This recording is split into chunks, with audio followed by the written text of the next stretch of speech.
Hola, bienvenidos nuevamente al Seminario Internacional de Sistemas Sociales, Redes y Complejidad. En la sesión de hoy estamos de lujo con la presencia del distinguido doctor Raúl Zamorano Farías. Raúl es doctor en Filosofía Jurídica por el Centro de Estudios sobre el Riesgo de la famosa Universidad de Lecce en Italia. Es profesor investigador del Centro de Estudios Teóricos y Multidisciplinarios en Ciencias Sociales de la Universidad Nacional Autónoma de México y es miembro del Sistema Nacional de Investigadores.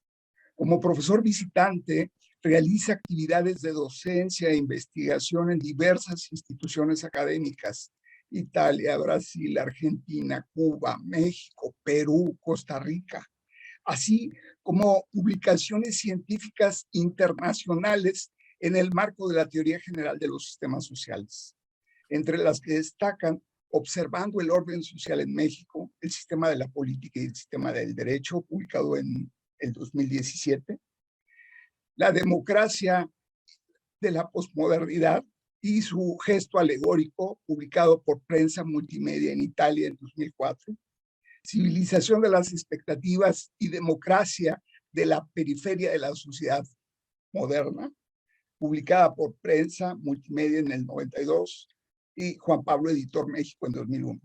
Capítulos de libro y artículos en revistas internacionales, indexadas Formas de inclusión y exclusión en el programa de educación de calidad, por ejemplo, en ediciones del Solar, Caracas 2020, Diferenciación y política desdiferenciada en la periferia de la sociedad moderna, publicada en 2020 en Estados Unidos, Política, Reforma Educativa y Educación de Calidad para Todos, igualmente, publicaciones en la revista Más de Chile. Además, es traductor, ha traducido 2 extraordinarios libros, que es Comunicación y Cuerpo en la Teoría de los Sistemas Sociales de Niklas Luhmann, así como el texto Mujeres, Hombres y George Spencer Brown. Bueno, por supuesto, también fue cotraductor de Organización y Decisión, uno de los más afamados libros de Luhmann, publicado en Editorial Herder. Pues básicamente nos sentimos muy contentos de que el día de hoy nos vaya a hablar sobre el proceso de la paradoja, cómo trabajar el asunto de la paradoja, y pues agradecer su presencia y su colaboración en esta sesión. Raúl, tienes la palabra. Carlos, buenos días a todos quienes están conectados, agradezco tu gentil invitación. Bien, sí, yo voy a irme directamente al grano, ya has tenido la gentileza de hacer la presentación. Me preocupo de los temas de la teoría general de sistemas, específicamente trabajo el problema de la política y el derecho, pero también me ha interesado siempre problematizar las categorías conceptuales y su discusión con algunos conceptos y también la trayectoria semántica de estos conceptos que siguen en el día de hoy, teniendo una relevancia significativa en las ciencias y particularmente en las disciplinas sociales, ¿no? Bien, la idea de hoy es trabajar una suerte de semántica de la paradoja que apunta a dos cuestiones fundamentales. Por un lado, desparalogización de la forma de la paradoja, o sea, discutir cuál ha sido la lógica con la que se instaló, con la que se observó, se construyó la paradoja, y por otro lado, afrontar en un segundo momento, digamos, o problematizar en un segundo momento el problema de la desparadogización de la paradoja, es decir, cómo la paradoja puede ser una categoría conceptual, analítica, productiva en la reflexión científica, no solamente en la ciencia, en las disciplinas sociales, sino que en muchas de las otras disciplinas que conforman el sistema científico. Comentábamos con Carlos que este es un tema que no ha sido explorado, que no ha sido trabajado, y de suyo, en general,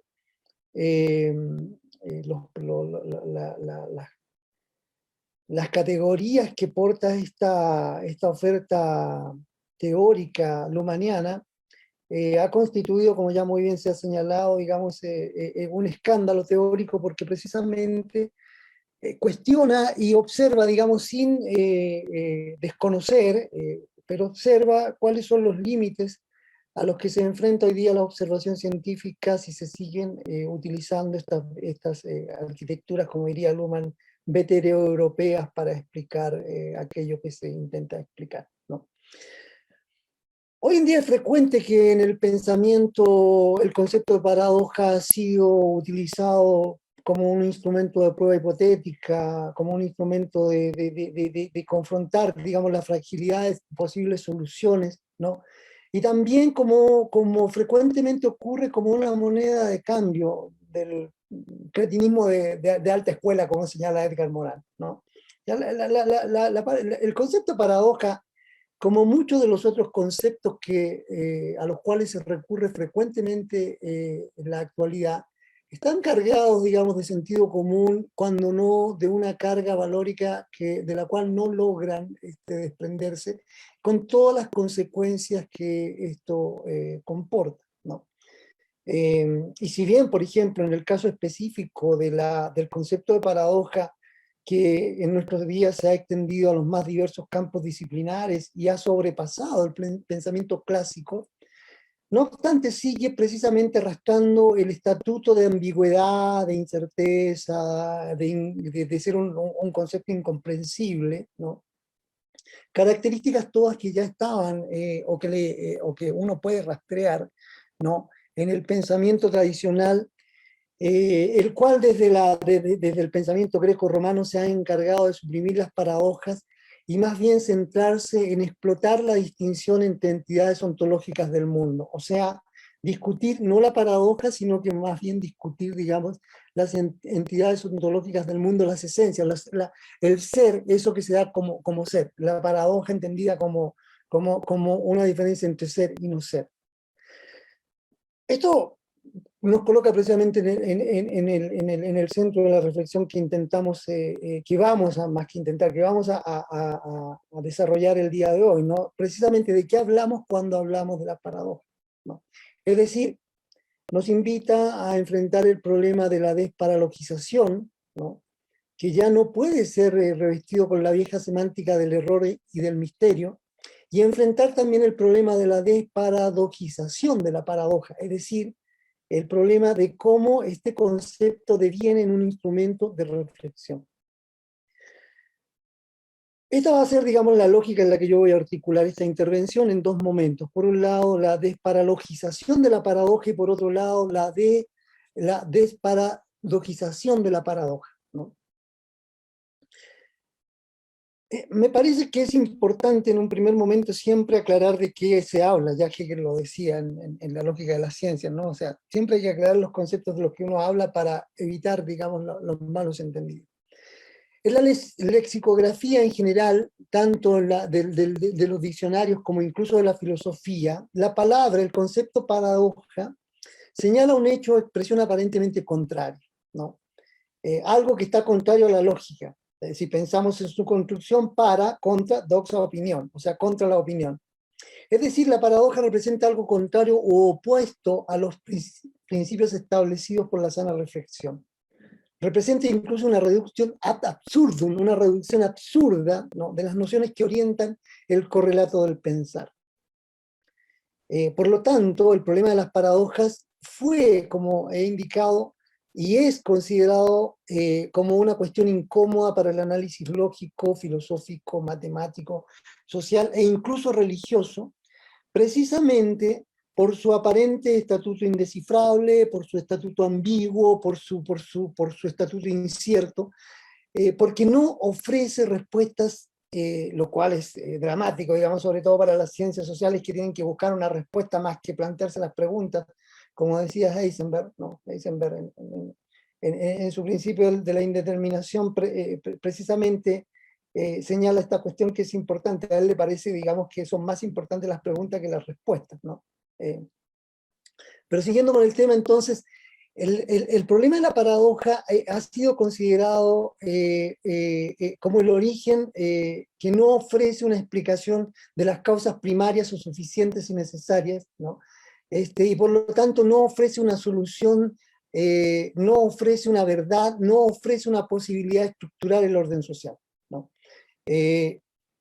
Entonces, este análisis lógico que ya está orientado por la atávica perspectiva del pensamiento greco-romano, ¿no?, ha confinado la paradoja a la contrariedad, a la irracionalidad, a la incertidumbre, a la angustia del oscuro pensar. Se es paradójico porque no se tiene claridad en el pensamiento. Así la tradición ilustrada, la tradición científica moderna incluso se ha encargado de seguir en esta tradición y suprimir las paradojas y explotar más bien la distinción entre el ser y no ser, y en esta dimensión, en esta perspectiva, afirmar que solo el ser existe de acuerdo a sus propias distinciones y no a su diferencia con el ser. Este es un problema que ya uno puede rastrear desde la lógica aristotélica. Esto no es ni de la ilustración, y por eso insisto, esto viene con esa carga, digamos, del pensamiento greco-romano que eh, eh, que se ha estratificado, para decirlo con cosas en el tiempo, un concepto estratificado, digamos, que conserva un sentido en el tiempo el cual ha sido muy difícil, digamos, superar, ¿no? No sé si ha sido difícil superar porque no se ha puesto, digamos, empeño en superarlo, o porque es más cómodo desechar la paradoja como algo que no ayuda al conocimiento, ¿no? Esto ha servido entonces para que desde antaño ya se siga insistiendo en que la paradoja es más bien un elemento incluso divertido. Pensemos en los sofistas, en los retóricos, ¿no? Para quienes la paradoja era un elemento divertente, de diversión, en el proceder retórico servía prácticamente para divertirse y engañar, para incluso constituir una ausencia que operaba como ese espejismo, como ese espejo, como esa ausencia de la presencia, ¿no? Así en la clásica conceptualización griega, que los sofistas sobre todo lograron estabilizar de forma muy fuerte, ¿no? Se trata de adquirir el razonamiento y el engaño a través de la paradoja como el arte de la persuasión. Y de ahí entonces que la retórica, el hablar, tiene que potenciar la paradoja, tiene que potenciar ese exquisito arte del simulacro generalizado para reconocer lo prohibido y luego desconocerlo, ¿no? O sea, es una forma de enunciar el engaño para luego desconocer el engaño, ¿no? Por lo mismo, cuando uno analiza las obras clásicas de los pensadores griegos, tanto en la filosofía como en la obra literaria y el teatro, uno observa, digamos, ¿no?, que la mayor parte del discurso de la retórica se mueve precisamente para concitar, mediante la exaltación, el recuerdo, ¿no?, un cambio de actitud, incluso un cambio de actitud que oriente la esperanza, el miedo, el deseo, ¿no?, o la gloria, como diría Cicerón. En ese contexto y hasta nuestros días, las paradojas han resultado útiles solo si revelan paradójicamente la inutilidad de una tesis. La paradoja es útil si revela que una tesis es inútil, es absurda. En caso contrario, ¿no?, pueden ser desechadas o negadas toda vez que representan un instrumento perjudicial para la razón. Y también, en último caso, digamos, representan un obstáculo a la verdad comprensible y definida. El mismo Aristóteles ya señalaba que las paradojas se encuentran por ello mismo a medio camino entre la opinión, la doxa, ¿no?, lo que no tiene solución y aquello que que nunca podría ser confirmado como real, es decir, aquello que no representa lo real. He insistido en esta primera parte en señalar que este peso de sentido, esta carga semántica que tiene el concepto de paradoja ya desde el pensamiento greco-romano, digamos, arrima a los albores de la modernidad sin una mayor transformación. Es decir, la utilización de las figuras especulativas se van a seguir orientando, paradojas, se van a seguir orientando a demostrar, cuando no condenar, el desarrollo del pensamiento de ciertas ideas, toda vez que son equivocadas o absurdas, ¿no? porque constituyen antonimias inadmisibles e infundadas e incluso potencian, diría Kant, la flojera mental. La paradoja potencia la flojera mental, ¿no? Tal que lo que queda al pensamiento moderno, clásico, digamos, ¿no? Es alejarse de las paradojas, ¿no? Ahora, los desarrollos de las ideas que ha quedado claro desde hace mucho tiempo, digamos, tanto desde la misma historia como desde la historia de las ideas como desde la sociología. Pienso en Kosellev, pienso en Luhmann, pienso en Elías, ¿no? Y en la cibernética, por supuesto, ¿no? El desarrollo de las ideas, digamos, la historia de las ideas nunca es lineal, ¿no? Entonces, si bien es cierto, esta afirmación de la paradoja como una potencia para la ineptitud mental ha permanecido, también es claro que en la modernidad ilustrada, digamos, ¿no? En los albores de la modernidad ilustrada y frente a la moderna radicalidad kantiana, Hegel va a ser uno de los primeros pensadores que van a afirmar y a asumir la paradoja, pero ya no como esta contradicción irresoluble, como esta instrumento para engañar, como esta disponibilidad, digamos, a la pereza mental, sino que más bien como un signo, ¿no? Que antes de invalidar el pensamiento a priori, ¿no? Debe ser admitido precisamente como una herramienta que va a potenciar la verdad metafísica, ¿no? Toda vez que esa herramienta, en tanto cuanto contradicción, va a permitir precisamente generar una síntesis, ¿no? El elemento que rescata Hegel acá de toda esta idea de la paradoja como un instrumento engañoso, inservible o contradictorio es precisamente el de la contradicción, ¿no? Es decir, la posibilidad, digamos, de la doble negación hegeliana, tesis, antítesis, ¿no? La negación, ¿no? La contradicción de la tesis, lo que va a posibilitar precisamente que la paradoja entonces pueda ser observada, ¿no? como como un elemento que va a posibilitar la articulación de la síntesis, ¿no? En vez de la eliminación de la paradoja, ¿no? Para Hegel, las contradicciones asociadas entonces a estas antonimias kantianas deben ser superadas, pero no mediante la supresión, sino que precisamente asumiendo esas contradicciones para posibilitar una síntesis. De esta manera, entonces, Hegel lo que va a hacer es que va a probar que en lo distinto se activa lo idéntico, mediante la lógica del espíritu, diría él, y de la razón total, ¿no? Y para esto, entonces, con esto va a posibilitar que se instale otra dimensión productiva de la paradoja, ¿no? Que permite, por lo menos, reconocerla como una distinción contraria, como el binomio, como la antonimia de la que nos habla tanto Derrida, ¿no? Como esta idea antonímica, ¿no? Ya con Hegel, entonces, si bien es cierto, no se supera esta lógica de la paradoja como algo de lo que hay que estar atento y alejarse, por lo menos sí empieza a reconocerse y a tolerarse la utilización de las paradojas para marcar un espacio controlable. Un espacio controlable que permita precisamente velar por las proposiciones de verdad, siempre y cuando, ¿no? Estas proposiciones contradictorias no atenten contra la verdad, contra esa verdad que se ha constituido, contra la verdad absoluta, contra la razón, ¿no? Andando en el tiempo, digamos, nosotros podemos observar que en los albores de la ciencia moderna, esta orientación va también a transformarse ya en algo cotidiano, toda vez que va a ser imposible seguir sosteniendo, digamos, la certidumbre, ¿no? Recordemos que ya en el siglo, a finales del siglo XIX, digamos,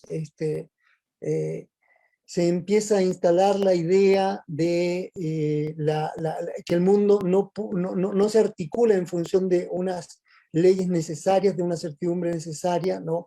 Y va a empezar a colarse eso que podríamos decirlo, nominarlo como la nada salfreana, la incertidumbre que se cuela por los pliegues, por los bucles del pensamiento moderno, ¿no? Pensemos, por ejemplo, que en la física clásica y en el sistema científico en general el conocimiento concreto y real constituía la única certidumbre que podía garantizar lo previsible que fuese el futuro y la posibilidad incluso de retroceder al pasado.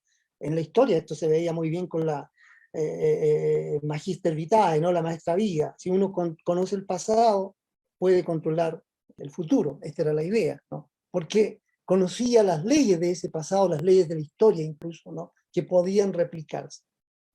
Pero entre el siglo XIX y el XX, y tras precisamente el desconcierto e incertidumbre que va a generar el colapso de los paradigmas epistemológicos clásicos, el colapso sobre todo en la certidumbre y en la necesidad, ¿no? El problema de las paradojas va a ser nuevamente revitalizado, pero también nuevamente obliterado, ¿no? Revitalizado en tanto cuanto, digamos, contradicción, pero obliterado tanto por el solipsismo objetivista cuanto por el realismo metafísico, que en ese momento se constituyen como las dos únicas entidades habilitadas para descubrir correctamente la causa en sí y resolver el problema de la verdad. O sea, si hay alguien que nos puede hablar de verdad, eh, de la causa en sí, del orden social incluso, es o el objetivismo o el subjetivismo. Lo demás es pura especulación y la paradoja sigue entonces siendo útil en cuanto a contradicción para alcanzar una síntesis, sobre todo, digamos, en cierto pensamiento y en una lectura bastante, eh, eh, ¿cómo decirlo?, bastante superada de ciertas corrientes del marxismo, ¿no? Entonces, hasta los años 60 del siglo XX, el siglo pasado, las paradojas siguieron condenadas a este ostracismo de la reflexión y de la inteligencia, ¿no? Las paradojas siguieron siendo condenadas al sentido común e incluso enarboladas por el sentido común ilustrado, que va a seguir afirmando que todo acontecimiento, que todo lo que ocurre, digamos, o está anclado a leyes, ¿no? Es decir, es causado y podría ser predicho o explicado en lógica determinista, causa-efecto, ¿no? Y por lo tanto, esto implica renunciar, digamos, al reconocimiento de una autoestructuración de la incertidumbre en los procesos sociales que se observan, ¿no? Son las leyes de la naturaleza, primero eran las leyes divinas, luego las leyes de la naturaleza, luego la mano invisible del mercado, luego hoy en día, como dice el señor Sloterdijk, los derechos humanos los que se constituyen en estos articuladores de causa y efecto para determinar, digamos, la construcción del conocimiento. Y no solamente eso, porque aquí está lo relevante. No se queda en el plano, la explicación en el plano epistemológico, sino que en el plano de la pretendida explicación del orden social, ¿no? La explicación del orden social está dada por esta relación causa-efecto, lo cual implica desconocer la relación operativa organizacional que esto genera, ¿no? Si observamos cómo ha sido la evolución de la semántica de la paradoja, lo que podemos constatar y discutir, por supuesto, es precisamente eso, cómo la introducción de la paradoja, digamos, el reconocimiento de la paradoja implica reconocer, entre otras cosas, la imposibilidad o la superación, digamos, de seguir articulando la explicación sobre leyes, sean naturales, divinas, trascendentales, por un lado. Pero hay otro elemento que también es fundamental, ¿no? Cómo la paradoja también supera la lógica de la contradicción hegeliana, pero aún más, supera incluso la lógica del sujeto y el objeto, toda vez que reconoce que la paradoja es una, digamos, es una producción, es una construcción de la observación. Y aquí hay un elemento fundamental. Si es una construcción de la observación, entonces hablamos de un observador. ¿Qué significa esto? Significa operativamente que lo que hasta acá hemos señalado, primero tiene que ver con dos cuestiones. Uno, la lógica en la cual se articuló y se estabilizó el concepto de paradoja desde el pensamiento greco-romano, incluso hasta Hegel, ¿no? Queda superada. queda superada porque la paradoja ya no es contradicción, ya la paradoja no es, perdón, la paradoja no es, digamos, el instrumento, el artefacto retórico del convencimiento emotivo, ¿no? La paradoja no es para fomentar la pereza intelectual, la paradoja no es el engaño o aquello que habría que desechar porque no se corresponde con una verdad real, y la paradoja tampoco es la pura contradicción. Es decir, por un lado representa esto, y por el otro lado representa precisamente el reconocimiento de que aquello que es posible no es necesario. Representa el reconocimiento de la contingencia. Implica entonces reconocer, ¿no?, que todo la conceptualización que se había tenido, no solamente de las paradojas, sino que incluso de las leyes, ¿no?, o incluso de las acciones humanas, ¿no?, tienen que enfrentarse al problema de la contingencia. Tienen que enfrentarse, diría Maturana, al problema de la deriva, ¿no? Lo cual demuestra de forma puntual, ¿no?, que las paradojas e incertidumbres, ¿no?, a las que se aboca la reflexión de la modernidad de la sociedad moderna tienen que ver, ¿no?, y están dirigidas y orientadas precisamente a la intervención del observador, ¿no? Y aquí pasamos entonces a una gradiente, superior, digamos, ¿no? Y no en el sentido valórico, sino que a una gradiente que nos permite observar otro tipo de problemas, no en el sentido valórico de que sea mejor o peor, simplemente nos permite explotar precisamente el concepto de paradoja, ya no como lo hemos señalado, como pereza, ya no como contradicción, sino que, ¿no?, como, ya no como incluso algo que atenta contra esas leyes que rigen, ¿no?, el destino del universo y el destino del orden social, sino que nos permiten enfrentar la paradoja como un problema, ¿no?, para decirlo en términos lumanianos, la paradoja, ¿no?, como la construcción social de la paradoja, ¿no? Así como la construcción social de la causalidad, la paradoja como construcción social de la paradoja. ¿Y qué implica esto? Implica entonces reconocer la intervención del observador. Una cuestión que ya desde 1927, por ejemplo, en la física, con Heisenberg había quedado clara, ¿no?, con el principio de incertidumbre, ¿no?, lo cual va a señalar precisamente que tiene que ver con la intervención del observador y las observaciones que éste realiza. Es claro entonces que para la modernidad de la sociedad moderna, y aclaro esto porque no es un pleonasmo, esto me recuerda una observación que hacía un profesor de que era un pleonasmo, cómo se podía hablar de la modernidad de la sociedad moderna, que de hecho Luhmann tiene un texto de 1975, Die Moderne, no recuerdo el nombre en alemán en este momento, pero habla precisamente de esto, que lo reafirma después en otro texto por ahí, la complejidad de la modernidad, ¿no?, para señalar que, si bien es cierto, se reconoce, digamos, una actitud moderna desde Kant, ¿no?, podemos hablar hoy en día de la modernidad de la sociedad moderna, y en esa y en esa modernidad de la sociedad moderna, donde se han establecido diferencias radicales, ¿no?,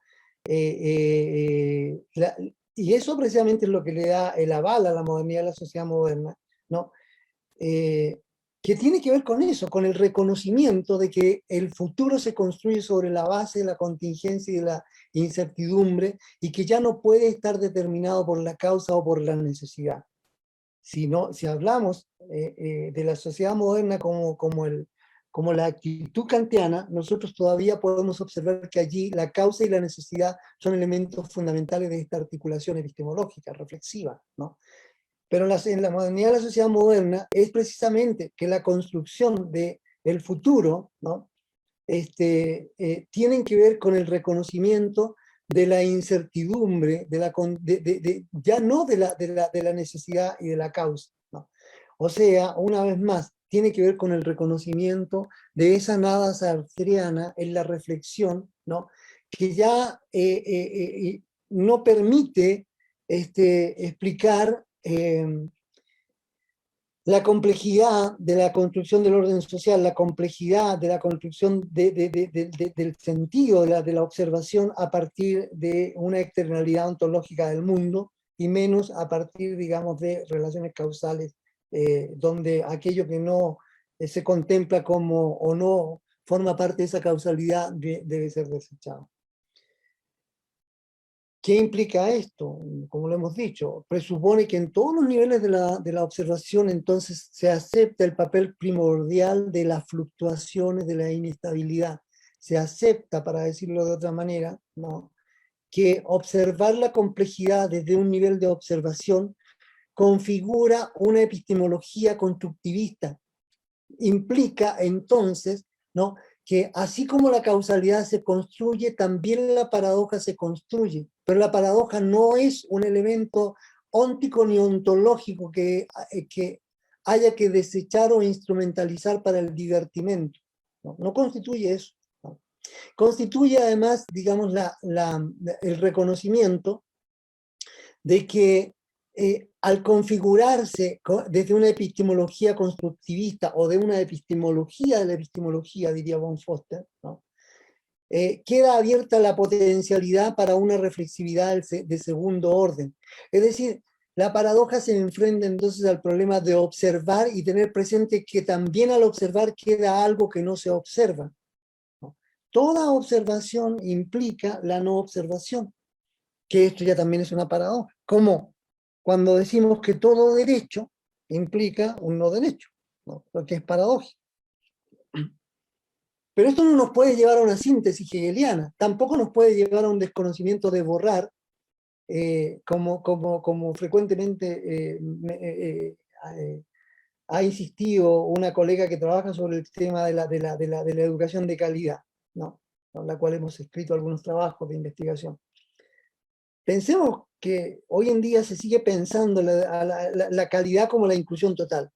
Y lo que se busca, como se ha abordado el tema de la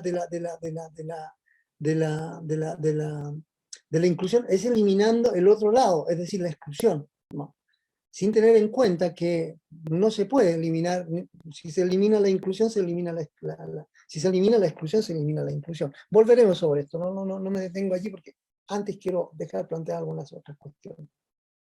Como habíamos dicho, esto significa además que los niveles en los que opera esta observación de la paradoja, ¿no?, tienen que ver con los niveles de autoorganización en los cuales opera el observador. El observador en tanto cognoscente y cognoscible, ¿no? Es decir, el nivel de ese conjunto de operaciones simultáneas de diferenciación e integración, ¿no?, del complejo con el cual nosotros conocemos la realidad, ¿no?, e incluso construimos esa realidad conocida.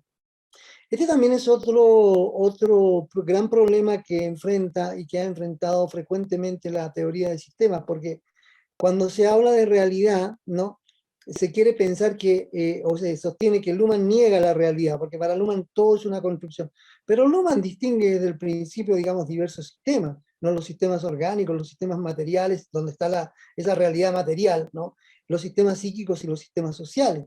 Y cuando hablamos de sistemas psíquicos y sistemas sociales, desde ambos puntos de vista, digamos, hablamos de construcciones, ¿no?, construcciones en el mundo, en el imaginario radical, si lo queremos ver con Castoriadis, o construcciones a nivel semántico en la comunicación, si lo queremos ver en los sistemas sociales que operan precisamente con comunicación. No hay una negación de la realidad.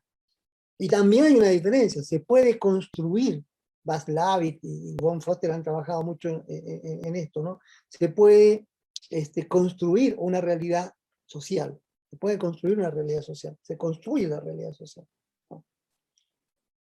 Y se construye toda vez que el observador traza una diferencia, como se llama George Spencer Brown. Traza una diferencia y al hacerlo marca una distinción y una indicación. Es decir, construye precisamente un sentido, ¿no? Un sentido que incluso Husserl reconoce que puede tener una intencionalidad. Distinguir implica entonces indicar. Y distinguir, indicar es trazar una distinción. Y esto entraña y presupone un sentido que indica algo. Por consiguiente, todo lo que es susceptible de ser observado en virtud de la operación observacional, ¿no?, tiene una forma de dos lados, la indicada y la no indicada. Por eso estaba señalando yo anteriormente que toda vez que observamos, trazamos una diferencia, marcamos. John Spencer Brown en las primeras páginas de la ley de la forma lo ejemplifica de manera muy clara, ¿no? Trazamos una distinción, ¿no?, y dejamos, inmediatamente podemos indicar dos lados, que no tienen ninguna lógica, digamos, de un lado sobreponerse al otro, ni la lógica de la causalidad. Y esto es muy simple de comprobarlo. Es un ejercicio que generalmente cuando inicio este curso con los estudiantes lo hago.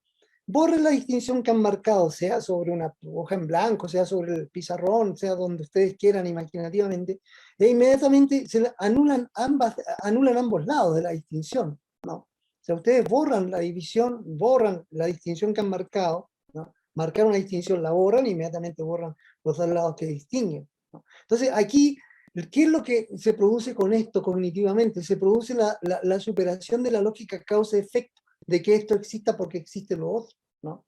Sino que más bien se reconoce la coexistencia necesaria de ambos lados. Entonces, es claro que precisamente es claro que la operación de observar implica distinguir, ¿no? Distinguir, ¿no?, para luego indicar, es decir, para crear un sentido.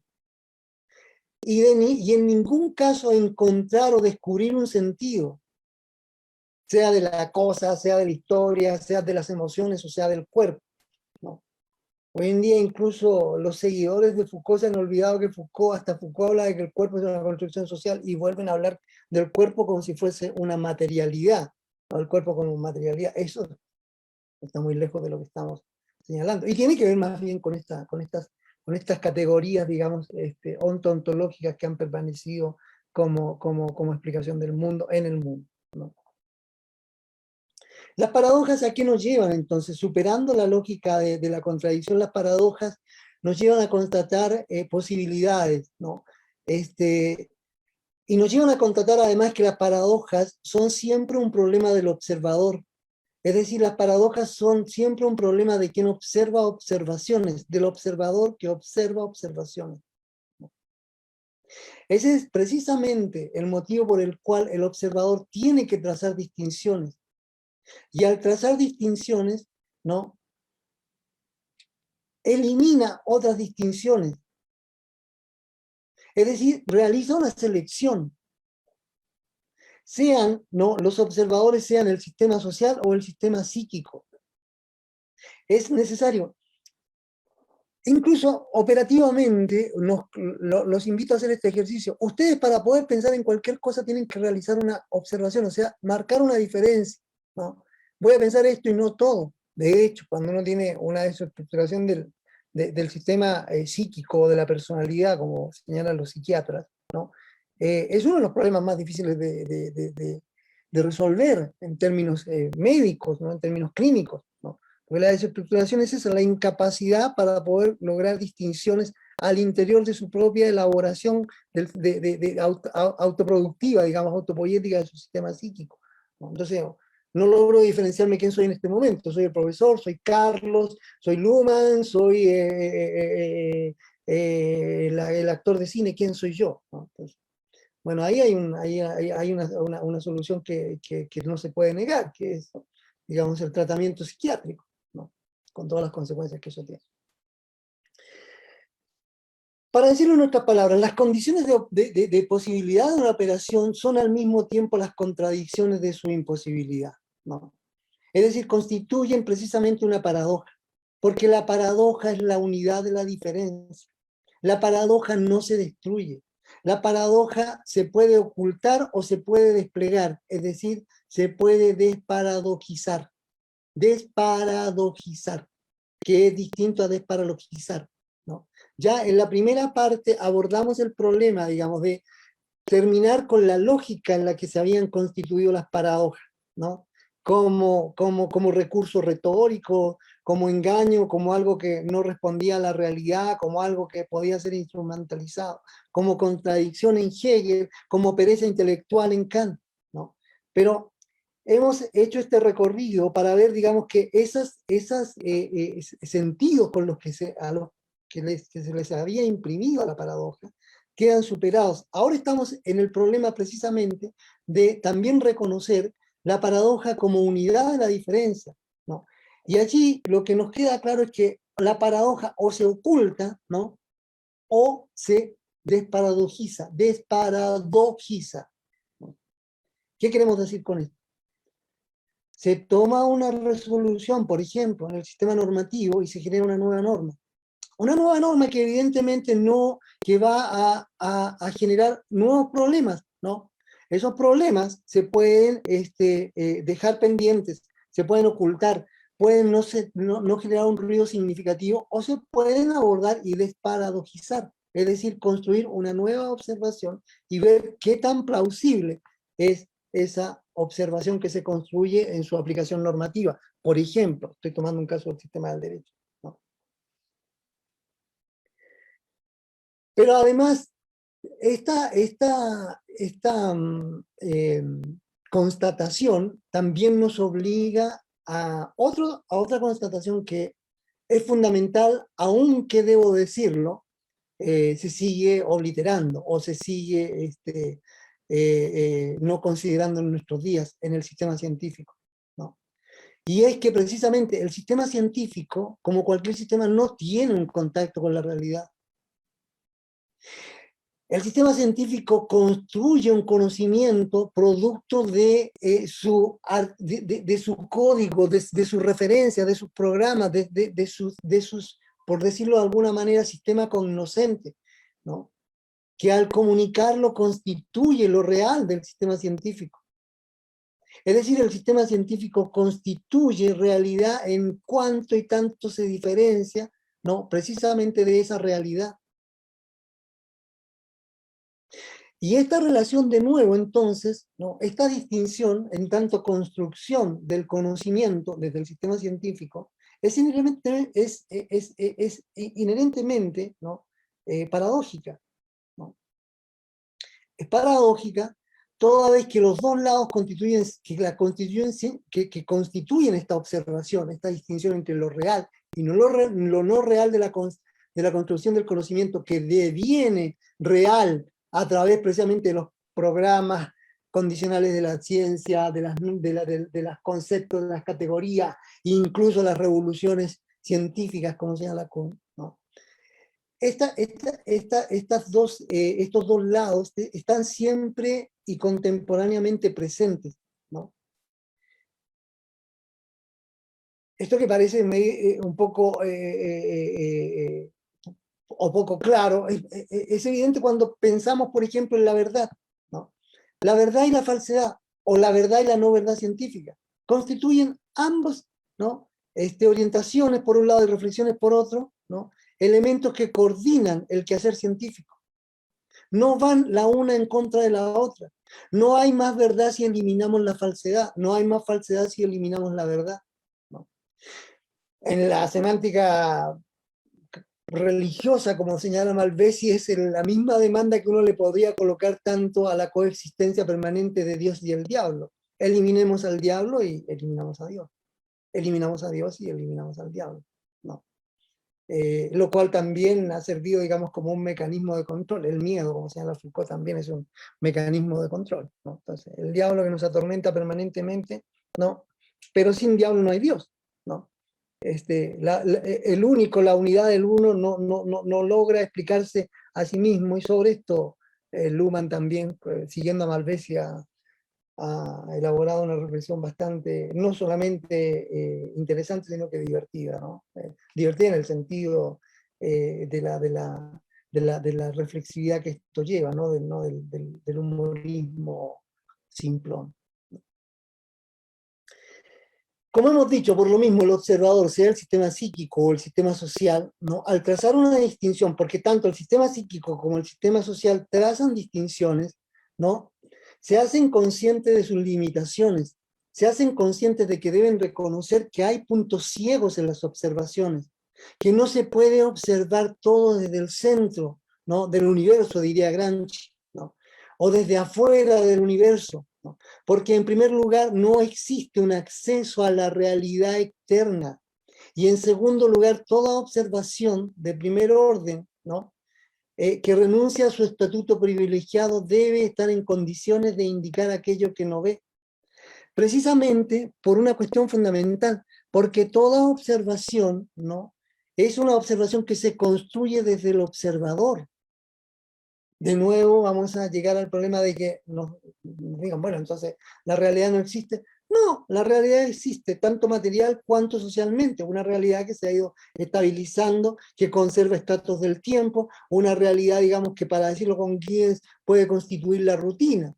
Es cierto que uno cada vez que sale a la calle no se pregunta dónde está, o sea, tiene una mínima estabilización. Pero ella es una estabilización que nosotros mismos hemos constituido, construido, ¿no? Y una estabilización además que siempre está abierta a la contingencia, no al ad infinitum, ¿no? Y ad perpetuum, no por siempre, ¿no?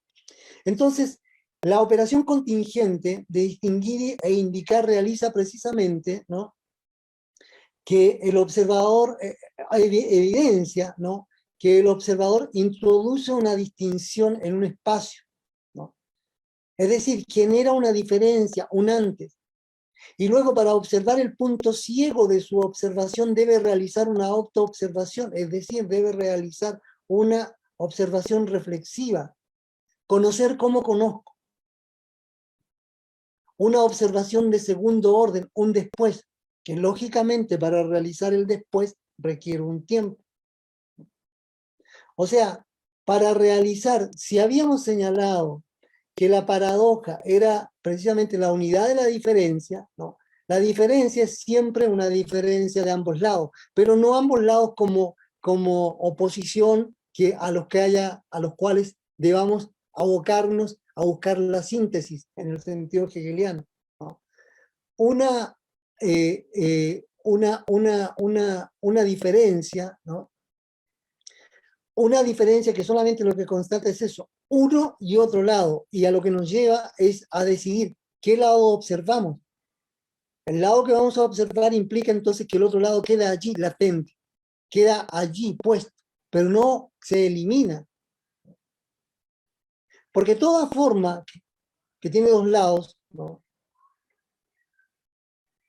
Distingue e indica, consiste precisamente en reconocer la observación como la distinción de las propias operaciones del observador que observa.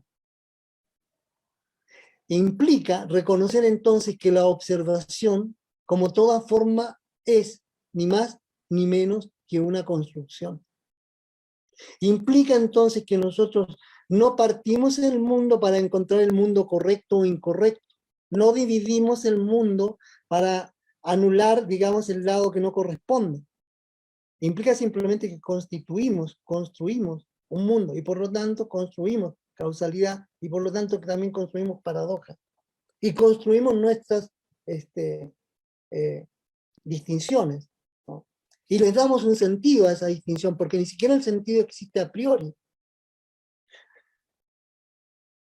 ¿Qué es lo que podemos decir sintetizando toda esta problemática? Que precisamente marcar una distinción e indicar para construir una forma, ¿no? La unidad de la diferencia entre, ¿no?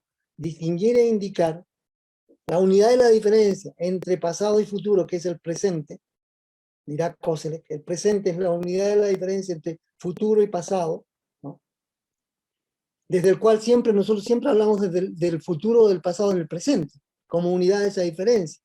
No podemos anular el pasado y no podemos anular el futuro, ¿no? Porque lo que tenemos es la inconsolable realidad del tiempo presente. Entonces, marcar una distinción e indicar para construir una forma rompe precisamente con el esquema sujeto y objeto, ¿no? Y elimina las cualidades ontológicas con las que se ha planteado o con las cuales se ha ungido hasta ahora al sujeto. Porque además el observador no es ningún sujeto que se distingue de un objeto. El observador es más bien la distinción sujeto y objeto que observa cómo, ¿no?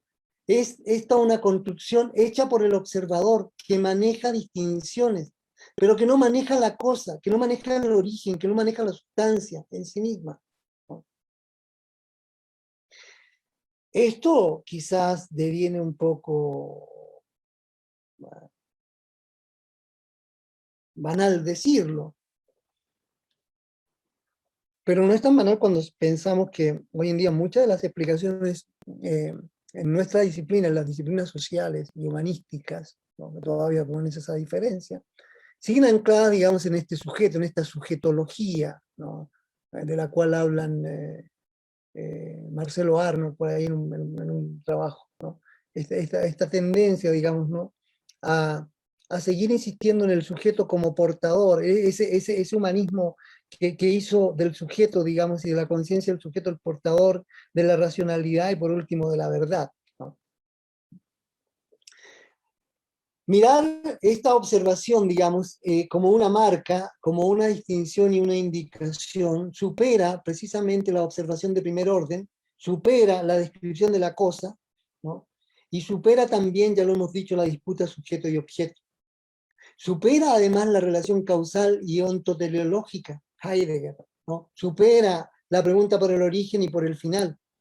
Pero además también, o sea, supera, ¿no?, de nuevo, insisto, la relación causal desplazándose desde la lógica clásica moderna a una observación que va del qué, del objeto, de la observación del objeto, digamos, al cómo se observa. Es decir, cómo se constituye la observación de aquello que se observa.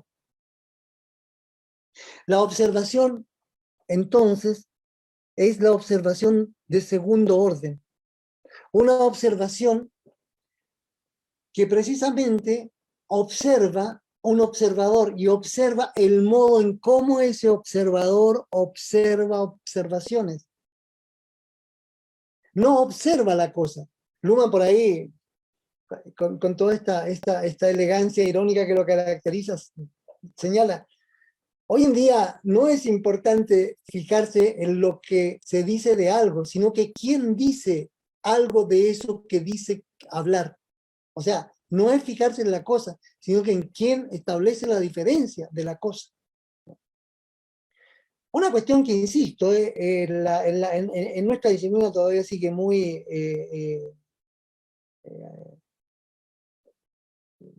¿cómo decirlo? Esta búsqueda del sentido común, ¿no?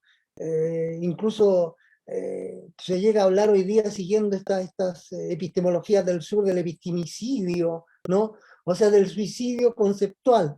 Pero el que habla de eso es como el que habla del experimento de los discípulos de Pavlov, no de Pavlov, de los discípulos de Pavlov del perro, de la salida del perro. Habría que preguntar si son los perros los que salivan o son los experimentadores que salivan. Aclaro esto, digamos, porque estos últimos días ha surgido esta discusión acá de manera divertida, desde la ciencia, supuestamente acá en México, sin entender que no era Pavlov el que planteaba esto, fueron sus discípulos. Pero bueno, lo dejamos ahí, ¿no? Ahora, hemos dicho entonces que si en la operación del observar si en la operación de la observación se construye una diferencia, un sentido, ¿no?, esto implica, digamos, que incluso ese sentido va construido. No existe un sentido a priori. No existe el sentido de las cosas. Construimos un sentido. Incluso el sinsentido del sentido tiene un sentido en tanto cuanto construcción. Esto presupone entonces una operación básica. Presupone precisamente la cesura que hace posible que un objeto se distinga respecto de otros y pueda ser indicado. Es decir, hace posible señalar que sin motivo no puede haber observación alguna. Toda vez que nosotros observamos, ¿no?, es porque construimos un sentido, construimos una motivación. El viejo problema del derecho, motivación, decisión, digamos, ¿no? ¿Qué es lo que motiva la decisión? Ahora, si la operación de observar se construye en esa diferencia del sentido, toda vez que incluso es imposible negar el sentido, ¿no? Siempre y cuando no se busque un sentido real. Por eso decíamos anteriormente, cuando alguien habla de un sentido real, hay que ver de qué está hablando él. No es que tengamos que preocuparnos por buscar el sentido real, ¿no? La única realidad puede estar dada y estructurada en programas condicionales, incluso en programas de objetivo, pero esto nos permite comparar, ¿no? Nos permite comparar, bueno, de qué realidad estamos hablando. Socialmente es de este tipo de realidad de la que estamos hablando. Porque precisamente en términos operativos, todo lo observado depende de la distinción que el observador utilice. Por lo tanto, se puede distinguir en principio cualquier cosa de cualquier cosa, lo cual se entiende solo como un manejo de distinciones. Pero esto tampoco no significa, ¿no?, que todo vale lo mismo o que todo da lo mismo en clave posmoderna, como también se ha pretendido señalar. Pues incluso la clave posmoderna, y sobre por qué filosofar Rubén de Ventos insiste bastante en esto, ni siquiera logra establecer las diferencias sobre las que quiere problematizar, ¿no? Como dice Robert de Ventos, ni siquiera a la posmodernidad a uno le queda claro qué es lo post, salvo el prefijo post, digamos, ¿no? Es lo único que uno puede tener claro. Ahora, una observación, como hemos dicho, no puede ser observada, no, más bien, una observación no puede en el mismo momento que establece la diferencia autoobservarse. Para ello requiere tiempo. Para hacer una observación de la observación requerimos tiempo. Las observaciones son, en este caso, operativamente autónomas. Y la distinción es la base de cualquier observación. Por eso que no todo da lo mismo y no cualquier observación es el todo y la nada de nuevo. Porque de otro modo, ¿no?, ¿cómo podría observarse algo si no se establece la diferencia?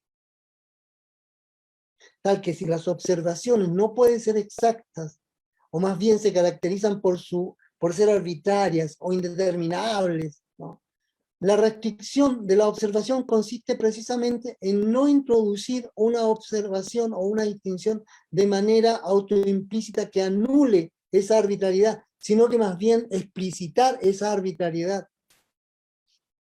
¿Qué se entiende, por ejemplo, con una forma de dos lados que me hable de una contraposición entre cristianos o paganos, griegos o bárbaros? ¿Qué se puede entender? ¿La anulación del uno y del otro? O más aún, ¿son comparables? ¿Puedo comparar yo bárbaros y cristianos o paganos y cristianos? ¿Y en qué dimensión lo comparo? ¿Cuál es la distinción que establezco? De nuevo, quiero reiterar esto que me parece fundamental. Cuando hablamos de la distinción y hablamos de la paradoja como unidad de esa distinción, tenemos que siempre estar atentos no a intentar encontrar la cosa de la cual hablamos, sino que desde dónde se está haciendo, desde dónde se está estructurando esa diferencia, esa observación. Y si se está estructurando, ¿no?, como una observación de segundo orden, va a ser una observación esencialmente paradójica del conocimiento científico, lo cual, si se articula sobre la base de los conceptos cotidianos y aceptados generalmente, impide precisamente desarrollar, impide retroalimentar, impide, digamos, entender cuál es la lógica que está operando más allá de la búsqueda de una externalidad en el mundo de los objetos. Impide saber, en última instancia, cuál es la construcción que se ha hecho para establecer esa diferencia.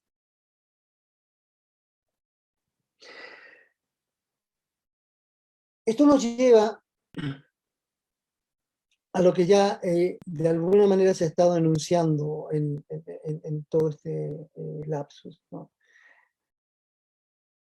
a observar cómo se genera el proceso de la desparadojización de las paradojas. Es decir, nos lleva a problematizar el problema de cómo se construye el conocimiento. ¿Cómo se construye el conocimiento que supere la lógica de los contrarios por la observación de observaciones y que lleve a un reexamen del papel de las paradojas? Que lleve a un reexamen, ¿no?, de la estenografía en la construcción del conocimiento. Por estenografía, Luhmann señala que se entiende el ocultamiento de mensajes u objetos dentro de otros, de modo que no se perciba su existencia. En el moderno sentido de la palabra, la estenografía entonces apunta en términos informáticos a la información en un archivo que se encuentra dentro de otro archivo, en una lógica, digamos, de ocultamiento.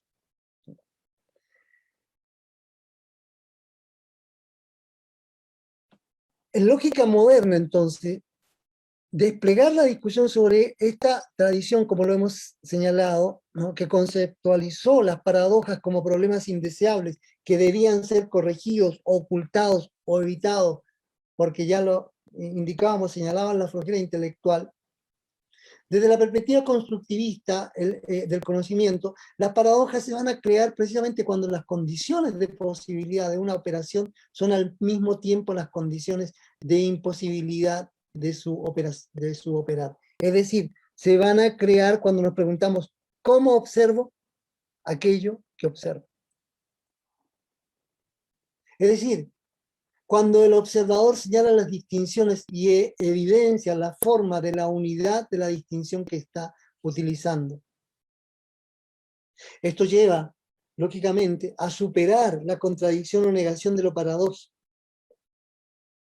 Esto lleva a hacer de la paradoja un dispositivo dinámico y creativo.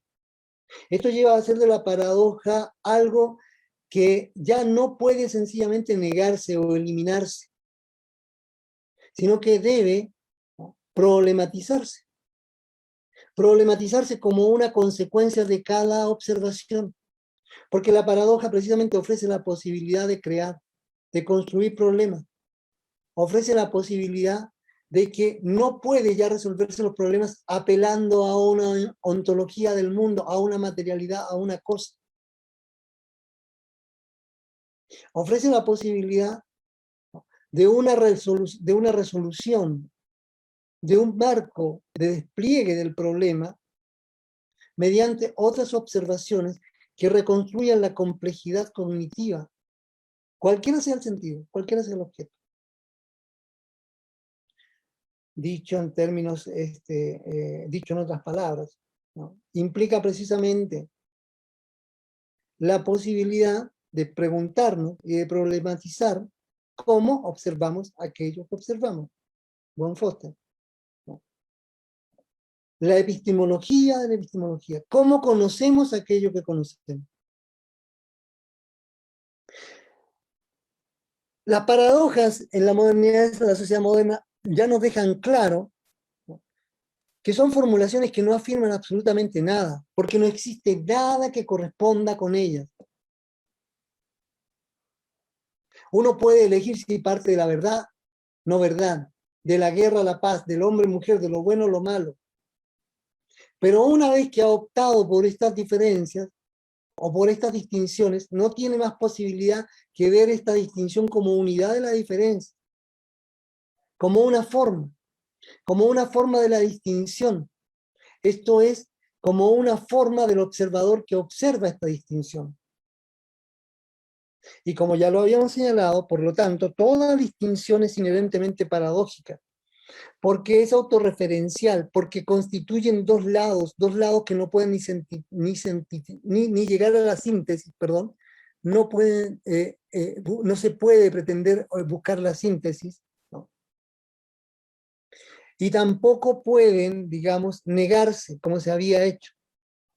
Están presentes contemporáneamente y hablan de sí mismo y de lo mismo. Una verdad científica es siempre científica, y una no verdad científica también es siempre científica. Un problema, una epidemia, una enfermedad, ¿no?, problematiza la sanidad y es siempre un problema del sistema de la medicina, y no del alma. como incluso se pretende hoy en día, ¿no? Me parece que la enfermedad es un problema del alma, ¿no? O de las emociones, ¿no? Todo derecho genera un no derecho, y es un problema del derecho. No es un problema de la ciencia, no es un problema del humanismo, no es un problema del sistema del derecho. Entonces, como hemos señalado, incluso antes de distinguir esta forma de la diferencia como una forma de unidad de esa diferencia, esta observación ya está operando. Está operando simplemente porque se ha constituido un sentido con el cual nosotros operamos. Si uno está en el sistema científico, evidentemente uno tiene que acoplarse, tiene que incluirse en la comunicación científica, ¿no? Y tiene un límite su observación. Uno no puede justificar, ¿no?, que la verdad es por aquello que Dios quiere o que la semántica religiosa quiere, ¿no?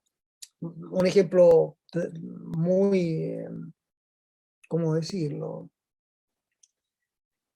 llamativo se produjo hace unos años atrás, acá en México, cuando se discutía el reconocimiento del derecho al aborto y la ley de aborto, ¿no? Y uno de los magistrados de la Corte Superior de este país, digamos, de la Corte de Justicia Superior, señaló que él se oponía a esta normativa, a esta ley, porque atentaba contra la ley natural. A mí lo que me pareció llamativo no es lo que él diga. A mí lo que me pareció llamativo es que yo no escuché a ningún jurista, ya casi nadie, digamos, señalar que el derecho no tiene hoy en día nada que ver con la ley natural. O sea, si uno va al derecho atávico, de usos y costumbres, puede no todavía encontrar allí algo de natural, y habría que especificarlo. Pero el derecho hoy en día no tiene nada que ver con lo natural, porque la ley natural ¿de quién? La ley natural de la naturaleza, de la granja de los animales, de este abogado, ¿no?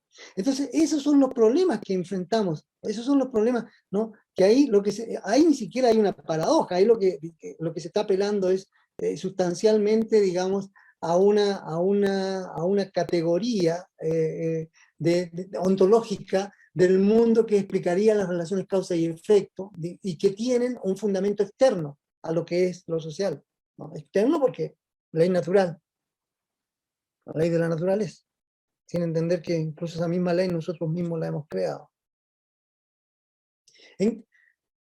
Aplicar o superar esta lógica implica cognitivamente que el sistema se encuentra entonces en condición de observar precisamente la distinción que él mismo ha creado. Una distinción entre sí y el propio entorno. Una distinción entre sí y lo otro, como producto autorreferente propio, no como algo que haya que buscar en alguna ley o en el exterior para fundamentar. Si ya sabemos que en cuanto a tal el sistema, todo sistema está obligado, desde el sistema psíquico al sistema social, ¿no?, está obligado a distinguirse del entorno y que el entorno no le pertenece, y esto que puede ser muy escandaloso es fácil verificar operativamente. Yo soy yo porque soy distinto de los otros, ¿no? Me distingo de los demás como sistema psíquico. Si no logro esa distinción, me van a llevar al manicomio, en el mejor de los casos, ¿no? Entonces, en cuanto a tal, todo sistema está obligado a distinguirse del entorno, y es un entorno que no le pertenece, ¿no? Y en esa distinción, al mismo tiempo, observa ese entorno como producto de sus propias operaciones, porque ese entorno se constituye a partir, digamos, de mis observaciones, no de una entelequia externa. Una situación que, por cierto, es de suyo paradójica, ¿no? Es paradójica porque, bueno, ¿cómo puede existir un entorno si soy yo el que lo delimita? Es paradójica, pero es operativamente comprobable. Existen los otros, ¿no? Pero yo delimito a mis otros. Mis otros son otros en tanto cuanto sean pertinentes con lo que yo delimito como ese entorno de otros, ¿no? Esto es muy fácil de ver, pues si yo no conozco a alguien, si yo en este momento les hablo de Alfred Nistre y ustedes no lo conocen, no significa ningún otro para ustedes, ¿no? Yo tampoco lo conocí, lo conozco a través de la literatura, un escritor contemporáneo de Freud. No es que yo lo haya conocido. De nuevo, reconocer esto es reconocer entonces las condiciones de posibilidad, de nuevo, para reconstruir y delimitar una forma comunicativa y no supuestos contenidos causales, no supuestos contenidos ideales o axiológicos, sino que el entramado de la problemática para las cuales hay que elaborar otras posibilidades de distinción, otras posibilidades de observación, es decir, donde además se van a generar otras paradojas y otros puntos ciegos.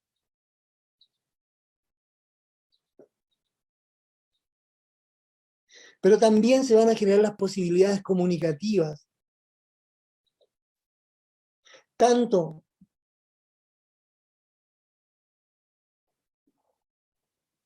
como la paradoja de que esa comunicación es generada por individuos que están fuera de la sociedad, lo cual constituye radicalmente una paradoja.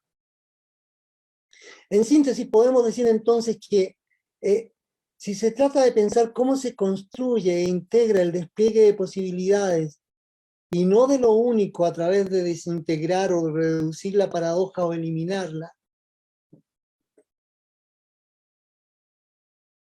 constatamos entonces que tenemos alternativas. Primero, se puede seguir apelando a la lógica de la verdad objetiva, de las negaciones, de las relaciones causales, e incluso de las estadísticas, que permiten, comillas, predecir el comportamiento tanto de los seres vivos como del orden social, de la estructuración del orden social, que permiten el mantenimiento de las esencias y preeminencias del mítico sujeto o del impoluto objeto de la sociología, que permiten seguir ofreciendo esto como ciencia.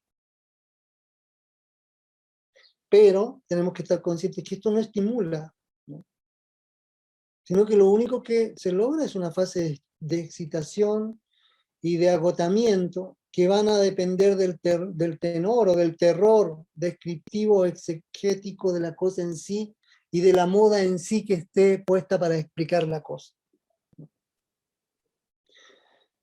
Si estimulamos las paradojas como la unidad de una diferencia, lo que estamos estimulando es el pensamiento. Y pensar, señalaba Heidegger, significa dar gracias. Porque pensar significa respirar, señala Sloterdijk. Me quedo hasta ahí. Espero haber puesto elementos para la problematización de esto que constituye un problema, me parece, del todo significativo en la construcción de la reflexión científica en nuestros días. Gracias.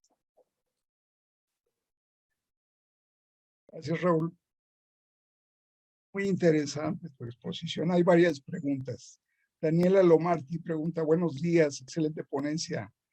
La desparalogización no es una reformulación de la forma paradójica.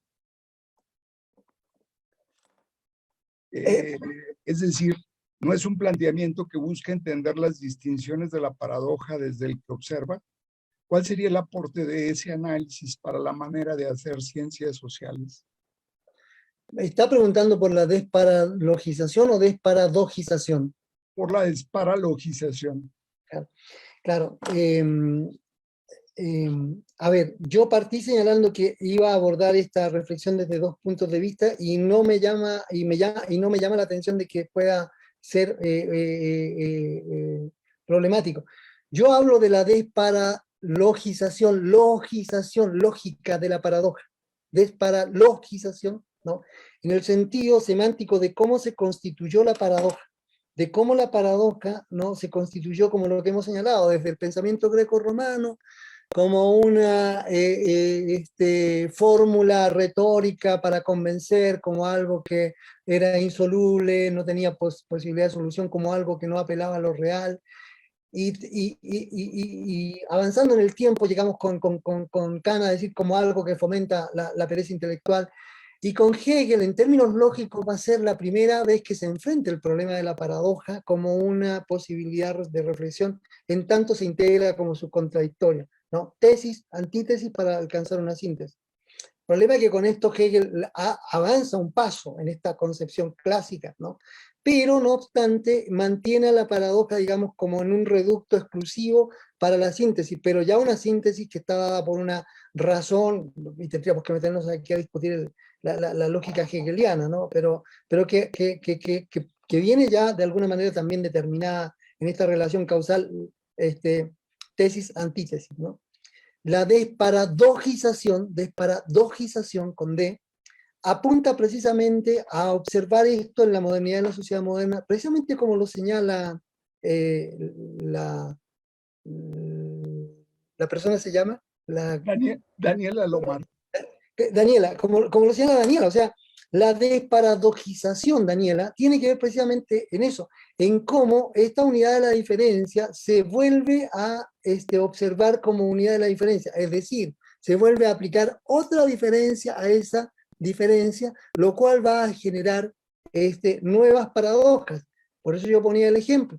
Enfrentamos el problema, a ver, el día de mañana sale la norma que en el sistema universitario en México se aprueba por discriminación positiva, por lo que ustedes quieran, becas para las jóvenes investigadoras de las universidades, para las profesoras investigadoras de las universidades, ¿no?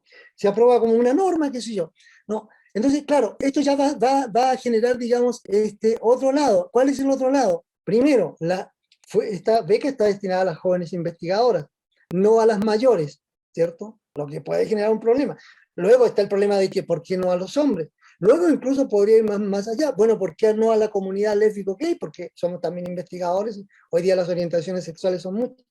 Entonces se puede quedar ahí, puede no desplegarse esta paradoja, o se puede desplegar precisamente con estas preguntas, ¿me explico? Pero ya no como contradicción, no como lograr una síntesis, no como, o sea, eso es lo que, Daniela, eso es lo que se modifica, pero sí me gustaría que quedara muy en claro que yo hablo de la desparalogización lógica de la paradoja y desparadojización, o sea, desplegar la paradoja de la paradoja. Me quedo ahí por el momento, a ver si con otra. Raúl, tienes varias preguntas. La doctora Mildred Hatch dice, toda observación de segundo orden es paradójica. Y dar cuenta de la paradoja, ¿qué implicaciones tiene para las prácticas científicas en nuestros días? Te manda saludos. Mildred, sí, a ver, desde el punto de vista como lo está planteando Luhmann, si la observación es la unidad y la diferencia entre de establecer la diferencia e indicar, es paradójico porque establecemos cuando observamos algo, ¿no? En algún momento yo dije, ni siquiera como lo plantea Gramsci, que uno puede observar hoy en día desde el centro del universo, porque Gramsci señalaba que el único que puede observarlo si es que existe es Dios, ¿no? Y ya eso nos metemos con la semántica religiosa, lo dejo ahí porque no queremos no, es interesante, pero hoy en día, ¿quién puede observar el todo del todo? Es el mismo problema que Habermas enuncia cuando señala en el pensamiento metafísico esta vuelta, ¿no?, al uno y al todo, ¿no?, para volver a esta metafísica de la especulativa, lo llama literalmente así, de pretender observar el todo del todo. No observamos, somos máquinas vitales que tenemos, digamos, la limitación de que no podemos observar el todo. Toda vez que observamos, hay algo que no podemos observar, ¿no? Hay algo que no somos capaces de observar. Veámoslo en cuestiones muy prácticas. Se dice que Luhmann no sirve para reflexionar sobre cuestiones prácticas. No, eso es absolutamente operativo. Cuando un estudiante, nosotros mismos, vamos a escribir un artículo hoy en día frente a la pantalla del computador, ¿no? Nosotros tenemos, uno dice, yo tengo las ideas, tengo acá, pero uno mismo tiene problemas para autoobservarse, ¿no?, y para comunicar aquello que está pensando, sea de manera gráfica, comunicativa, qué sé yo, con cualquier acoplamiento, pero y después uno incluso se lee y dice, pero ¿por qué me faltó esto? ¿Por qué no vi eso? Porque requiere la observación que ya hizo para realizar una nueva observación. Lo digo en otros términos, Cuando yo tenía 20 años, leí, por ejemplo, Los Miserables de Víctor Hugo. Yo a mis 60 años lo vuelvo a leer y digo, ¿por qué marqué acá? ¿por qué esta ficha dice esto? Porque, o sea, porque hay algo que en ese momento yo, por una serie de razones, de sentidos que construí, qué sé yo, no vi, y hoy día puedo verlo, ¿no? Ahora, Mildred, en una cuestión absolutamente operativa, como le digo a mis estudiantes, para el pensamiento, para la reflexión científica, tiene un valor exquisito, ¿no? Exquisito, y lo voy a poner en el nivel más básico, ¿no? Lo que les digo yo siempre a los estudiantes, definir el problema de investigación y escribirlos es un gran avance, porque a ustedes les permite confrontarse con aquello que escribieron y desde ahí seguir avanzando. ¿Qué pasa con esos estudiantes, ¿no? Que forman parte, no solamente los estudiantes, también algunos investigadores, que forman parte del inventario, ¿no? Se llevan años diciendo lo mismo, es que yo lo tengo acá, es que yo lo tengo acá. Sí, pero al no poderlo confrontar, ¿cómo yo produzco algo, genero algo? ¿No? Entonces, sintéticamente, porque Carlos me dice que hay muchas preguntas, pero quiero ir articulando con las otras respuestas lo que viene, pero en línea de principio, Mildred, y la saludo, haría este tipo de consideraciones. Carlos Medela hace otra pregunta. Dice, ¿cómo es posible que la afirmación todo lo dicho es dicho por alguien tenga pretensiones de universalidad? ¿No sería una afirmación que se aplica, entre comillas, a todo observador, a pesar de que la afirmación misma niega esa posibilidad? A ver, pero ¿a qué nos referimos con pretensiones de universalidad? O sea, pretensiones de universalidad en tanto comunicación, todo lo dicho es dicho por alguien, pero en términos, dos cosas. Primero, ¿cómo estamos entendiendo universalidad? No, si lo estamos entendiendo en la vieja ontología clásica de universalidad, digamos, como algo que existe fuera en el mundo, ¿no? No, o sea, una universalidad per se como entidad, o como una construcción. Como construcción operativamente yo puedo decir que todo lo dicho es dicho por alguien, ¿no? Y los límites de esa comunicación además van a ser precisamente los límites en donde yo pueda comunicar eso. O sea, y esto es muy operativo, ¿eh? Es casi como, esto fue una movida de ajedrez, prácticamente. Alan Jiménez dice, lo que permite desparalogizar la paradoja es la superación de la interpretación ontológica del mundo mediante el reconocimiento del observador como constructor del mundo. Por tanto, no solamente se evidencia un cambio en la semántica de la paradoja, sino, aunado a ello, su reconocimiento como condición operativa en tanto parásito de toda observación en cuanto observación. En consecuencia, todo intento de desparadojizar la paradoja desde la observación de segundo orden generará una nueva paradoja. Esto equivaldría a reconocer una necesidad de la paradoja y, de ser así, ¿cómo se distingue esta idea de necesidad de aquello que encontramos en la teoría clásica del conocimiento? Alles gut, Alan, buenos días. Alan Jiménez. Sí, lo conozco muy bien, Alan, alumno de la facultad. Estoy dirigiendo su tesis y además en el seminario de teoría del sistema. Alan, bueno, lo que usted señala, lo único que me concentro, estamos completamente de acuerdo en lo anterior y lo hemos señalado, digamos, toda observación genera posibilidades de otra observación y por lo tanto genera posibilidades de la paradoja, del lado latente, ¿no? Pero si la paradoja entonces es una necesidad, la diferencia sobre todo en la sociología, con esta impronta o con este imperativo de necesidad versus contingencia, también hay que graficarlo, ¿no? Porque esta necesidad se orientaba a resolver un problema específico en sí, ¿no? Y en la ontología clásica a la que usted se refiere, ¿no? Había que resolver, la necesidad apunta a resolver un problema en sí, ¿no? Pero lo pongo con pongo el ejemplo de la necesidad concebida desde el punto de vista de la teoría de sistemas con el ejemplo del sistema del derecho. Como se habla muy bien, el derecho no resuelve ningún problema, como la mayoría de los sistemas no resuelven ningún problema. El derecho crea las condiciones para desplegar los problemas, es decir, para desplegar las paradojas, en tanto cual crea, digamos, las condiciones para desplegar la necesidad de la observación, pero no la determina. En la lógica clásica, causa-efecto, esa necesidad está determinada a priori, pues, ¿no? Tiene que apuntar hacia un objetivo, ¿no? Es lo mismo que hoy en día deviene un poco motivante, diría yo, cuando a los estudiantes de grado o de posgrado les preguntan, bueno, ¿y cuál es el objetivo de su investigación? Ah, tiene que tener una necesidad, o sea, tiene que tener ya una necesidad a priori. Por supuesto que puede, por supuesto que puede, se va a orientar hacia algo, pero esa necesidad es la propia necesidad de investigar sobre el problema que se está construyendo. Porque si ya el problema está construido, entonces necesitamos aplicar esto para solucionarlo o para mejorarlo. ¿Cuál es el gran problema de la teoría habermasiana? Con todo el respeto a los habermasianos del mundo. El problema de la teoría habermasiana es ese. Habermas plantea una arquitectura también muy interesante, pero ¿cuál es el problema rápidamente, de fondo? ¿No?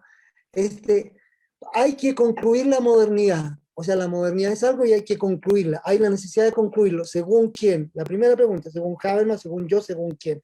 Segunda pregunta, ¿cómo la concluimos? O sea, él lo sabe.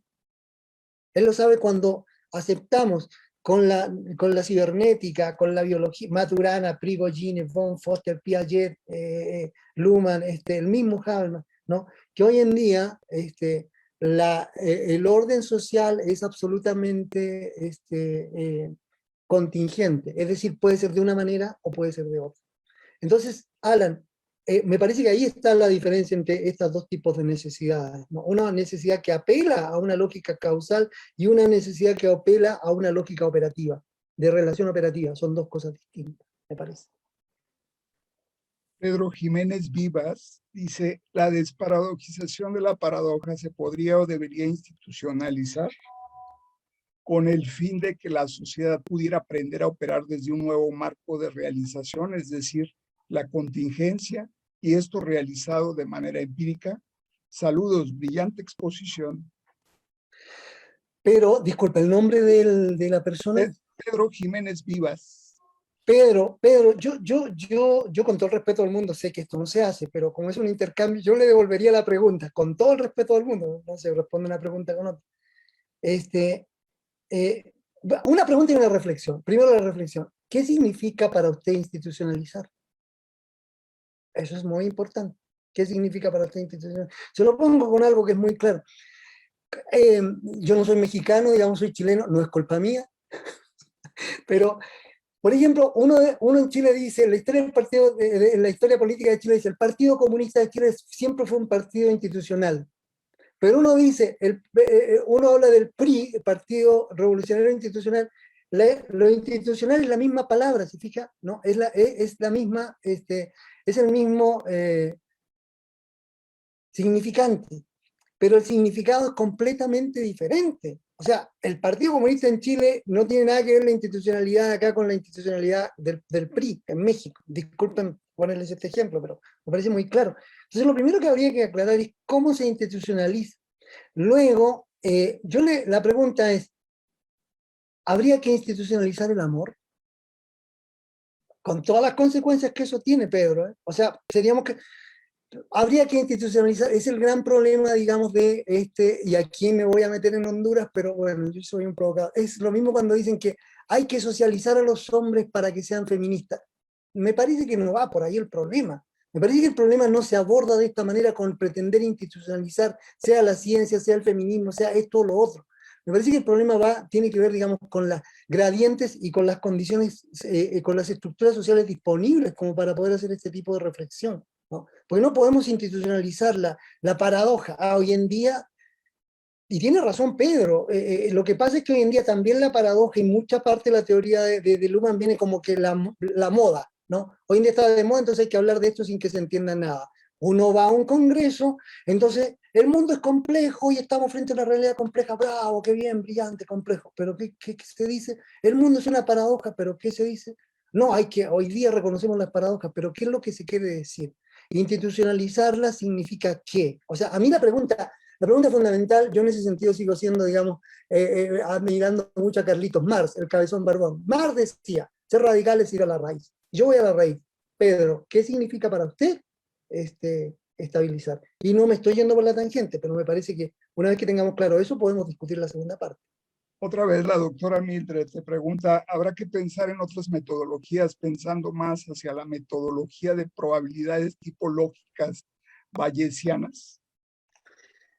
Mildred, habrá que pensar, habrá que hacer lo mismo con otras cosas distintas, como dice Giancarlo, ¿no? O sea, habrá que pensar, y de nuevo, otra vez, Mildred, ¿qué entendemos por metodología? ¿La cuestión técnica o la reflexión? Esta es una discusión interesante, sobre todo en nuestro continente, porque acá, en la tradición europea, no hay una discusión entre epistemología y metodología. De hecho, casi no se usa la palabra metodología en ningún escrito, en ninguna reflexión científica, porque epistemología y metodología implica epistemología. Hago esta distinción porque acá, cuando se habla de metodología, eh, tengo la impresión, me quedo frecuentemente con la impresión, no es más que una impresión, pero de que se está apelando a una cuestión técnica. Por ejemplo, acá se habla, no existe la diferencia entre construccionismo y constructivismo, ¿no? Las famosas CTS aplican construccionismo, o sea, la implementación técnica del constructivismo, pero se olvidan de la lógica en la cual está articulada el constructivismo, independientemente si adoptamos o no esa perspectiva. Entonces, mire, ¿qué está entendiendo usted por metodología? Si metodología entendemos nuevas formas de pensamiento, por supuesto, o sea, abrirnos a otras posibilidades, era lo que decía un poco Pedro. De esta manera podemos, digamos, estabilizar, no institucionalizar, Pedro, Mildred, estabilizar una forma distinta de abordar nuestras construcciones teóricas y nuestras formas de conocer el mundo, ¿no? Un mundo, digamos, incluso distinguiendo cuál es el mundo que conocemos. ¿Conocemos el mundo de la materialidad o el mundo social? Desde el punto de vista del mundo social, uno sabe que ese mundo está construido y que es contingente, ¿no? Maturana llega incluso a afirmar que hasta la biología es una deriva evolutiva, imaginemos, ¿no? Lo cual constituye un escándalo. Y recuerdo esto porque precisamente en el seminario, a una semana de su muerte, se discutía un poco de esto, ¿no? Se discutía un poco de estas cuestiones, incluso se discutía allí discúlpenme que me extienda, voy a hacer un excurso, pero esta misma cosa de Maturana planteó la autopoiesis que fue retomada por Luhmann, pero podemos hablar de una autopoiesis, de una autopoiesis relativa. No, no, la autopoiesis es autopoiesis o no es relativa, ¿no? No es, no. Por eso es que son importantes los conceptos, por eso que cuando me hablan de institucionalizar o cuando me hablan de epistemología, lo mismo que le digo siempre a los estudiantes, definan de qué están hablando, definan el concepto, no porque sea el correcto, pero desde ahí donde uno puede empezar a establecer diferencias. ¿Qué es lo que se está observando? ¿Qué es lo que no se está observando? ¿Cuál es la paradoja? El doctor José Pablo Tobar Quiñones, de la Fundación Sicomoro de Madrid, España, te pregunta, muy interesante exposición, Raúl, felicitaciones. ¿La paradoja se construye o nos la encontramos en la reflexión? Eh, el nombre José Pablo Tobar. es que a mí me gusta identificar a las personas. Hablar del otro como un legítimo otro, decía Maturana, es hablar al menos del nombre de la persona. Y yo tuve el placer de compartir algunos seminarios con Humberto. José, la paradoja es una construcción siempre. O sea, si pensamos en la lógica de la paradoja, la primera parte, ¿ve? La desparalogización de la paradoja, si pensamos en la lógica de la paradoja, desde Aristóteles para adelante, digamos, ¿no? De los postsocráticos para adelante, la paradoja empezó, digamos, tuvo una entidad que debía ser anulada, cerrada, utilizada. Todo lo que tiene una entidad, una existencia externa, una ontología, diría Heidegger, o sea, tiene una existencia externa. O sea, lo que tenemos que hacer allí entonces es encontrarla, descubrirla, hablar del objeto como el objeto, etcétera, etcétera. Pero hoy en día sabemos que nosotros construimos el mundo. O sea, ¿qué es? ¿No? O sea, ¿qué es? Austin nos enseña a hacer cosas con palabras, imaginémonos, ¿no? Entonces, ¿qué significa que nos encontramos con la paradoja? Si nos encontramos con la paradoja es que nosotros construimos esa paradoja, porque otro puede leer el mismo texto, sea de literatura, sea científico, y no ver allí algo que yo no veo, ¿no? Por eso que la observación de segundo orden es siempre interesante. ¿Qué quiere decir encontrarse con la paradoja? De nuevo la pregunta, ¿qué quiere decir encontrar que la paradoja tiene una existencia ex ante? Y si tiene una existencia ex ante, ¿quién la creó? ¿Cómo tiene vida esa paradoja?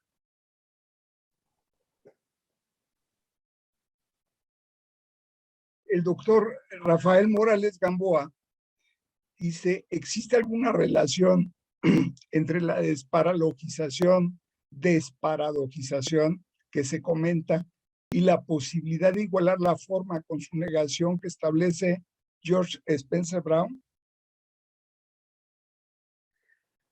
A ver, pero disculpe, Rafael, ¿a qué se refiere usted con la negatividad de la forma de George Spencer Brown? ¿Podría ser más específico? Bueno, sé que está un poco complicado, démosle tiempo para si puede responder, pero es que no entendí bien si Carlos, ¿puedes reformularme de nuevo la pregunta, por favor? Dice algo así: ¿existe alguna relación entre desparadoxizar que comentas y la posibilidad de igualar la forma con su negación que establece Spencer Brown? Pero ¿cuál sería la forma de entablar la negación que establece Spencer Brown? Démosle tiempo. Sí.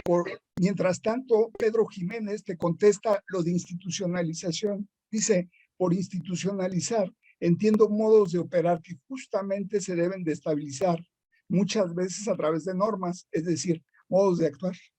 Sí, sí. No, completamente de acuerdo, por eso. O sea, yo más que institucionalizar le llamaría estabilizar, porque la única forma en que podemos institucionalizar ciertas cosas, primero en el sistema del derecho se institucionalizan las expectativas normativas, que son diferentes de las cognitivas, ¿no? En el sistema de la ciencia estabilizamos, digamos, a través de programas, ¿no? Pero institucionalizar, por eso puse el ejemplo entre esta descripción del Partido Comunista chileno, que era muy institucionalizado, y el PRI, que es el Partido Revolucionario Institucional, aunque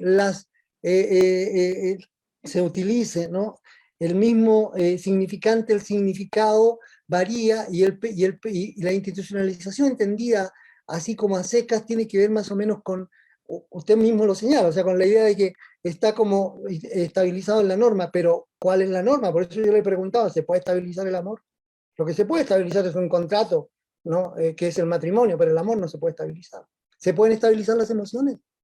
Perdón, ¿institucionalizar las emociones? No, no se pueden institucionalizar las emociones. Y menos mal que no, ¿no? O sea, se pueden estabilizar ciertos presupuestos a través de la coacción y la autocoacción, el riquísimo trabajo de Elías en el proceso civilizatorio.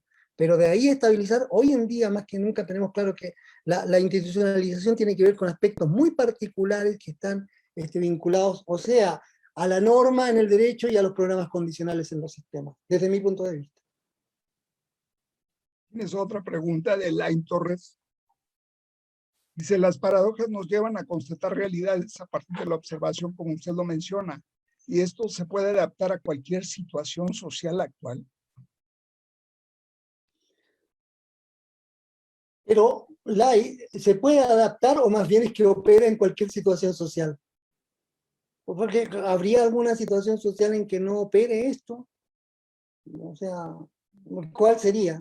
O sea, y que de nuevo, bueno, entendemos situación social toda desde la relación digamos, organizacional de los sistemas, o de la copresencia, ¿no? Como situación social. Pero es que esto opera. Que no lo tengamos, que no le demos un valor, que no lo asumamos. Es de la misma manera cuando le decimos, bueno, es que eso no tiene sentido. Momento, ¿en qué sentido no tiene sentido y en qué contexto no tiene sentido? Pero tiene un sentido, ¿para quién lo hace? ¿No? De otra manera, ¿no? A ver, yo no decidí, yo no decidí porque yo no fui a votar. No, disculpe, usted decidió que no iba a ir a votar, y en ese momento decidió que no iba a votar, y esa fue su decisión, ¿no? Pero no diga que no decidió, o sea, decide porque tiene la imposibilidad de decidir. Siempre se está decidiendo de algo, solamente que también por nuestra estructura cognitiva y formativa, muchas veces no reconocemos este tipo de situaciones, no las reconocemos, ¿no? Nosotros todavía seguimos pensando que podemos observar la totalidad del mundo, ¿no? Que podemos volver a establecer relaciones. Pensemos, por ejemplo, entre teoría y práctica, ¿no? Entre teoría y metodología, entre todo este tipo de cuestiones, sin darnos cuenta de qué es lo que estamos implicando al utilizar ese tipo de descripciones, que son observaciones también. Carlos Medel, bueno, pues nos felicita, dice: felicitaciones por la exposición a Raúl. Y muchas gracias a Carlos por la organización de estas instancias. Te contesta Rafael Morales Gamboa, el doctor Rafael Morales te contesta en relación con George Spencer Brown. Dice, George Spencer Brown plantea la posibilidad de que la marca sea igual a la marca incluida en la marca. La marca, entre paréntesis, la marca igual a la negación de la marca. Sí, pero también George Spencer Brown plantea en ese caso que al incluir la marca en la marca se niega la marca porque evita la posibilidad, digamos, ¿a qué lado me ubico de la marca entonces? Si vuelvo a establecer la marca. Distinto es cuando la misma marca la reproduzco al interior como aplicación de esa misma marca, de la distinción para observar otras distinciones. En ese sentido, sería la negatividad de la que está hablando George Spencer Brown, me parece, Rafael. Pero podemos discutirlo.